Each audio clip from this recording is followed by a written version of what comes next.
A9 ನ್ಯೂಸ್ಗೆ ಸ್ವಾಗತ. ನಾನು ಅಮೀನ್ ಶೇಖ್. ನೋಡ್ರಿ, ಅವರು ಆ ಸ್ಟೇಜ್ ಮೇಲೆ ಏನಿದ್ರಲ್ಲ ತ್ರಿವಳಿಗಳು BSY. ಬಿ ಅಂದರೆ ಭೀಮಣ್ಣ ಖಂಡ್ರೆ ಪರಿವಾರ, ಎಸ್ ಅಂದರೆ ಶಾಮನೂರು ಶಿವಶಂಕರ ಪರಿವಾರ, Y ಅಂದರೆ ಯಡಿಯೂರಪ್ಪ ಪರಿವಾರ. ಮತ್ತು ಅವರು ಬೀಗರು. ಅವರು ಜಾತಿ ಕಾಲಮ್ನಾಗ ಏನು ಬರ್ಸ್ಯಾರ ಅನ್ನೋದು ಹೇಳಿ. ಅವ್ರ ಜಾತಿ ಕಾಲಮ್ನಾಗ ಏನು ಬರ್ಸ್ಯಾರ? ವೀರಶೈವ ಲಿಂಗಾಯತಕ್ಕೆ ಬರ್ಸ್ಯಾರ. ಅದ್ರಾಗ ಫಲಾನುಭವಿಗಳು ಅದಾರ ಅವರು ಎಲ್ಲ ಏದಾಗೋದು. ಈಗ ನಮ್ಮ ಪಂಚಮಸಾಲಿಗಳಿಗೆ ಉಳಿಸಿದ ಜನಾಂಗದವ್ರಿಗೆ ನೀವು ವೀರಶೈವ ಲಿಂಗಾಯತರದ್ದು ಬರ್ಸಿರ್ತೀರಿ, ನಮ್ಗೆ ಹಿಂದುಳಿದ ಯಾವುದೇ ಫೆಸಿಲಿಟಿ ಸಿಗೋದಿಲ್ಲ.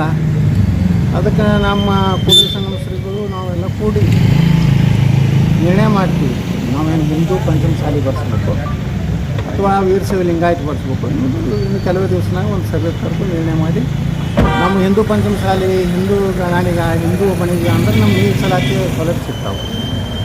ಹಿಂದೂ ಕುಡಕಲಿಗ ಹಿಂದೂ ರೆಡ್ಡಿ ಅಂದರೆ ಮೀಸಲಾತಿಯ ಸೌಲಭ್ಯ ಸಿಗ್ತಾವೆ. ಮತ್ತು ಅದನ್ನು ಬಿಟ್ಟು ನಾವೆಲ್ಲ ವೀರಶೈವ ಲಿಂಗಾಯತ ನಾವು ಬರ್ಸೋದು ಲಾಭ ಹೊಡೆಯೋರು ಅವ್ರು ಅಂದರೆ ಅದಕ್ಕೆ ನಮ್ಗೆ ಒಪ್ಪಿಗೆ. ಈಗ ಕೂಡಲ ಸಂಗಮ ಸ್ವಾಮೀಜಿ ಕೂಡ ಅದನ್ನೇ ಹೇಳಿದ್ದಾರೆ, ನಾವು ಆ ಥರ ಬರ್ಸಲ್ಲ, ವೀರಶೈವ ಲಿಂಗಾಯತನ ಬರ್ಸಲ್ಲ, ಪಂಚಮಸಾಲಿ ಮೀಸಲಾತಿಗಾಗಿ ನಾವು ಲಿಂಗಾಯತ ಪಂಚಮಸಾಲಿನ ಬರ್ಸ್ತೀವಿ ಅಂತ ನೋಡಿ ಸರ್. ಇವತ್ತು ಲಿಂಗಾಯತರಲ್ಲಿರುವಂಥ ಎಲ್ಲ ಉಪಜಾತಿಯವರು ಯಾರೂ ವೀರಶೈವ ಲಿಂಗಾಯತರು ಬರ್ಸಿಲ್ಲ.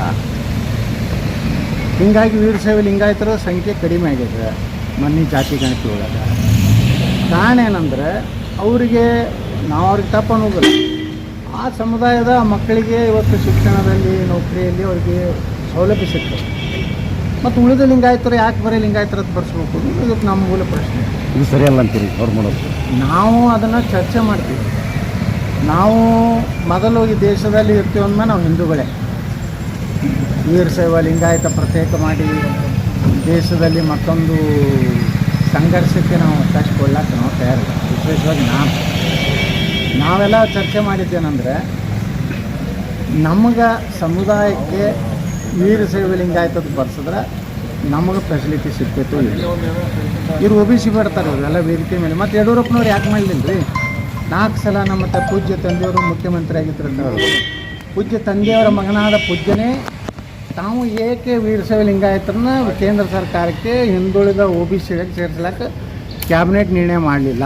ಇದು ಯಡಿಯೂರಪ್ಪ ಈ ರಾಜ್ಯದ ವೀರಶೈವ ಲಿಂಗಾಯತರಿಗೆ ಹೇಳಬೇಕು ಮೊದಲು. ಯಡಿಯೂರಪ್ಪ ಸುಮ್ಮನೆ ಡೊಂಗಿ ಮಾಡಿ ನಾಟಕ ಮಾಡಿ ಲಿಂಗಾಯತರ ಲೀಡರ್ ಆಗಲಿಕ್ಕೆ ಸಮಾವೇಶ ಮಾಡ್ತಾರಷ್ಟೇ. ವೀರಶೈವ ಲಿಂಗಾಯತರ ಸಲುವಾಗಿ ಮಹಾಸಭಾದವ್ರು ಯಾವ ಹೋರಾಟ ಮಾಡ್ಯಾರಿ ಕರ್ನಾಟಕದಾಗ? ಎಲ್ಲರೂ ದಂಡಿ ಕೂತಾರ. ಬರೇ ಒಬ್ಬ ಮುಖ್ಯಮಂತ್ರಿ ಆದವನು ಕರೀದು ಒಂದು 4,000 ಮಂದಿನ ಕೂರಿಸೋದು, ಒಂದು ಮನೆ ಪತ್ರ ಕೊಡೋದು, ಇಷ್ಟು ಬಿಟ್ಟರೆ ವೀರಶೈವ ಲಿಂಗಾಯತರಿಗೆ ಈ ಮಹಾಸಭಾದ ಏನು ಲಾಭ ಆಗಿದೆ? ಈಗ ಹಿಂದುತ್ವದ ಮಹಾಸಭಾ ಬೆಂಬಲ ಕೊಟ್ಟಿಲ್ಲ. ಅವರು ಎಲ್ಲಿ ಕೊಟ್ಟಾರ? ನಮ್ಮ ಹೋರಾಟದಿಂದಲೇ ವೀರಶೈವ ಲಿಂಗಾಯತರಿಗೆ ಬೊಮ್ಮಾಯಿಯವರು ನಮ್ಮ ಒತ್ತಡದಿಂದ, ಪ್ರಧಾನಮಂತ್ರಿಗಳ ಮಧ್ಯಸ್ಥಿಕೆಯಿಂದ, ಶೋಭಾ ಕರಂದ್ಲಾಜೆ ವಿಶೇಷ ಮುತುವರ್ಜಿ, ನಮ್ಮ ಗೃಹ ಮಂತ್ರಿಗಳಾದಂಥ ಅಮಿತ್ ಶಾ ಅವರು ನಮ್ಗೆ ಕರೆಸಿ ಮಾತಾಡಿ, ನಾವು ಬರೀ ಪಂಚಮಸಾಲಿಗಳಿಗೆ ಅಷ್ಟೇ ನಾವು ಮೀಸಲಾತಿ ಕೊಡಲಿಕ್ಕೆ ಆಗೋದಿಲ್ಲ, ನಾವು ಎಲ್ಲ ವೀರಶೈವ ಲಿಂಗಾಯತರಿಗೆ ಮೀಸಲಾತಿ ಕೊಡಬೇಕಾಗ್ತದೆ, ಮತ್ತು ಏನು ಪರಿಶಿಷ್ಟ ಜಾತಿ ಪರಿಶಿಷ್ಟ ಪಂಗಡದ ಮೀಸಲಾತಿ ನಾವು ಹೆಚ್ಚು ಮಾಡಬೇಕಾಗ್ತದೆ, ಹಾಲ ಮತ್ತದವ್ರಿಗೆ ಎಷ್ಟು ಕೊಡಬೇಕಾಗ್ತದೆ ನಾನು ಕನ್ವಿನ್ಸ್ ಮಾಡಿದ್ನಾಗ ನಾನು ಹೇಳಿದೆ. ಆಯಿತು, ನಾವು ಬರೀ ಪಂಚಮಸಾಲಿಗಳು ಬೇಡ, ಎಲ್ಲ ಲಿಂಗಾಯತರಿಗೆ ಕೊಟ್ರಂದ್ರೆ. ಇವತ್ತು ಏನಾರೇ ವೀರಶೈವ ಲಿಂಗಾಯತರಿಗೆ ನಮ್ಮ ಬೊಮ್ಮಾಯಿಯವರು ಏನು ಕೊಟ್ಟರಲ್ಲ 2D ಸಮಸ್ತ ವೀರಶೈವ ಲಿಂಗಾಯತರು ಕೊಟ್ಟಾರ.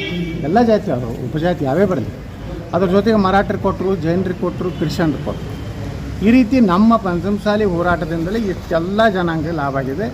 ನನ್ನ ಪ್ರಕಾರ, ನನ್ನ ವೈಯಕ್ತಿಕ ವಿಚಾರ ಪ್ರಕಾರ ಅಖಿಲ ಭಾರತೀಯ ವೀರಶೈವ ಮಹಾಸಭಾ ಏನೂ ವೀರಶೈವ ಲಿಂಗಾಯತರಿಗೆ ಯಾವುದೇ ರೀತಿಯ ಕಾಂಟ್ರಿಬ್ಯೂಷನ್ ಇಲ್ಲ.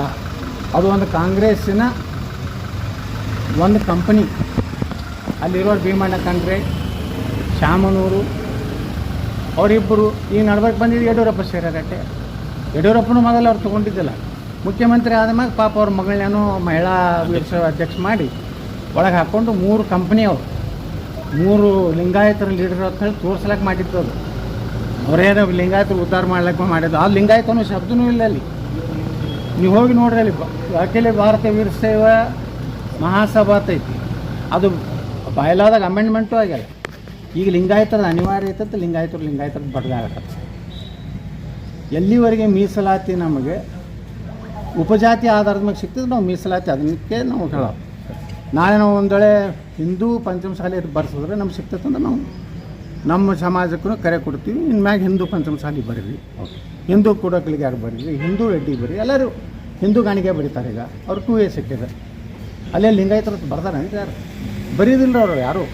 ಎಲ್ಲ ಸಮುದಾಯದವರು ಇವತ್ತು ಹಿಂದೂ ಸಾಹಿತ್ಯ ಮುಂದೆ ತಮ್ಮ ಉಪಜಾತಿ ಬರ್ತಾರೆ. ಹೀಗಾಗಿ ಜನಗಣತಿ ಒಳಗೆ ಸಹಜವಾಗಿಯೇ ಲಿಂಗಾಯತರು 6ನೇ ನಂಬರ್ಗೆ ಹೋಗ್ಯಾರ. ಕಾರಣ ಏನಂದ್ರೆ ಉಪಜಾತಿಗಳನ್ನು ಮೆನ್ಷನ್ ಮಾಡಿದ್ರು. ಅದಕ್ಕೆ ವೀರಶೈವ ಮಹಾಸಭಾದವ್ರು ಮೊದಲು ಸ್ಪಷ್ಟಪಡಿಸ್ಬೇಕು. ಕರ್ನಾಟಕದಲ್ಲಿ ಭೀಮಣ್ಣ ಕಂಡ್ರೆ ಅಂದರೆ ಈಶ್ವರ್ ಕಂಡ್ರೆ ಶಾಮನೂರು ಪ್ರಭಾವಿ ಲಿಂಗಾಯತ ಮುಖಂಡರು ಕಾಂಗ್ರೆಸ್ನಾಗ ಮೊದಲ ನಮ್ಮ ಲಿಂಗಾಯತರಿಗೆ ಮೀಸಲಾತಿ ಕೊಡ. ನಾವೇನು ಮಾಡೀವಲ್ಲ ಬೊಮ್ಮಾಯರ ಕಾಲದಾಗ ಏನು 2D ಮಾಡೀವಲ್ಲ ಆ ಮೀಸಲಾತಿಯನ್ನು ಕೊಡ್ರಿ. ಕೇಂದ್ರದ ಮೇಲೆ ಏನು OBC ಒಳಗೆ ಹಂಗೆ ಒಕ್ಕಲಿಗರನ್ನ ದೇವೇಗೌಡ ಸೇರಿಸೋದಲ್ಲ, ಹಂಗೆ ಕೇಂದ್ರದಲ್ಲಿ OBCಗೆ ಲಿಂಗಾಯತನ ಸೇರಿಸೋದು ನಾವು ಮಾಡ್ತೀವಿ. ನಮ್ಮ ಶಕ್ತಿ ಈಗ ಬಿಟ್ಟು ನೀವು ನಾಟಕ ಮಾಡ್ಕೋತ ಸುಮ್ಮನೆ ಒಂದು 46 ಮಂದಿ ಕೊಡ್ಸೋದಾಗೆಲ್ಲ 10 ಲಕ್ಷ ಜನ ಸೇರ್ತೀವಿ. ಎಟ್ಟೈತೆ ನೀವು ಮೀಡಿಯಾದವ್ರು ಏನು ಮಾಡ್ತೀರಿ, ಯಾರು ಖುಷಿ ಪಡಿಸೋದು ಆ ಮುಂದಿನ ಒಂದು ಅಟ್ಟೆ ತೊಗೊಂಡು ಭಾರೀ ಜನಸ್ತೋಮ ಶೀಘ್ರದಲ್ಲಿ ಕ್ರಾಂತಿಯ ಸಂಭವ ಹೊಡಿತೀರಪ್ಪ. ನೀವರೇನು ನಿಮ್ಮದು ಕಡೆಗೆ ಅರವಿಂದ್ ಬೆಲ್ಲದವ್ರನ್ನ ಉಪ ನಾಯಕ ಮಾಡಿದ್ದಾರೆ. ಇದು ಪಂಚಮಸಾಲಿ ಹೋರಾಟ ಕನ್ನಡ ಸರ್ ಅವರು ನೋಡ್ರಿ. ಆ ಅರವಿಂದ್ ಬೆಲ್ಲದ ಮೇಲೆ ನಮ್ಮ ಸಮುದಾಯ ಮುಖ್ಯ ಅಲ್ಲ. ಅರವಿಂದ್ ಬೆಲ್ಲದವರು ಅದು ಮುಖ್ಯಮಂತ್ರಿ ಹಿಡಿದು ಈಗ ಉಪನಾಯಕತನ ಬಂದೈತಿ. ಅವ್ರಿಗೆ ಉಪನಾಯಕ ಅಲ್ಲ, ಟಿಪ್ ಕೊಟ್ಟಿದ್ರು ತೊಗೋತಿದ್ರು. ಒಂದು ಮನುಷ್ಯಾಗ ಒಂದು ನೀವು ಮುಖ್ಯಮಂತ್ರಿ ಆಗೋರು ತಳಗೆ ಇದು ಬಂದು ಒಂದು ಯಾವುದೋ ಕೊಡ್ತೀನಿ ಅಂತ ತೊಗೋತೀನಿ ಅಂದ್ಮ್ಯಾಗ ಮುಗಿತಲ್ಲ. ಅದು ಹೋರಾಟ ಹೊಡೆಯುವಂಥ ಹೊಡಿದಿಲ್ಲ ರೀ. ಇವ್ರು ಯಾರ ಕೈಯಾಗೂ ಜನರು ವಿಶ್ವಾಸ ಇಲ್ಲ. ಇವತ್ತು ಮೀಸಲಾತಿ ಹೋರಾಟ ಯತ್ನಾಳ್ ಮೇಲೆ, ಕಾಶ್ಯಪ್ಪನವ್ರ ಮೇಲೆ, ಬೆಲ್ಲದ ಮೇಲೆ, ವಿನಯ್ ಕುಂಪಿನ ಮೇಲೆ ಇಲ್ಲ. ಇಡೀ ಸಮುದಾಯ ಜಾಗೃತಿ ಆಗೈತಿ. ನಾವೇನಾರು ಮೋಸ ಮಾಡಿದಂದ್ರೆ ಅವ್ರು ಗುರ್ತಾಗ್ತದೆ. ಬೆಲ್ಲದ ಮ್ಯಾಗ ನಿಂತದ್ದು